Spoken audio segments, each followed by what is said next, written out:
What's going on, guys? I hope you guys all enjoyed your long holiday weekend. I'm going to give you guys a little bit of a tip here on Apple going into this week. So, as of right now, futures did open on the NASDAQ down 152 points.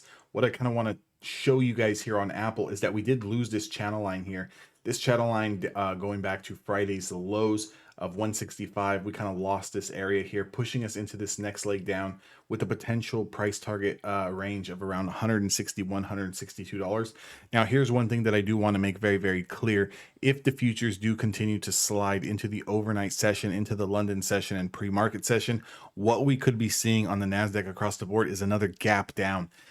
Definitely, if you're looking to take part in the short side of things, a gap down is the last thing that you want to see.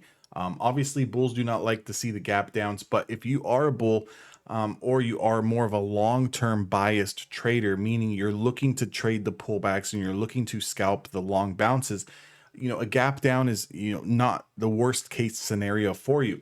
But if you're like a pivots trader, if you are a supply and demand trader, we have lost a level of demand here. And if we gap down, it's going to ruin this short position on Apple. So currently I do have a short position level that I'm looking to take part in if we lose 165.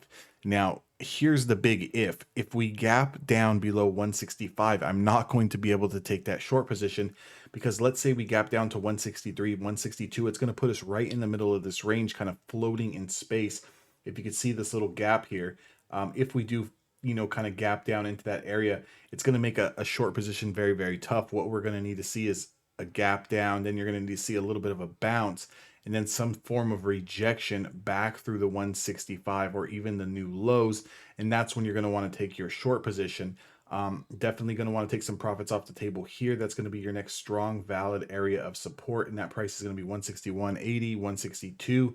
Obviously, any daily close below 161.80 is going to take us down here to 158.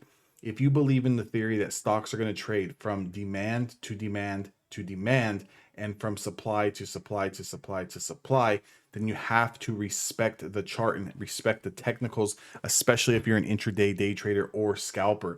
So if you're looking for the short position and we gap down, you're going to need to wait for some sort of bounce and then rejection before you can get short.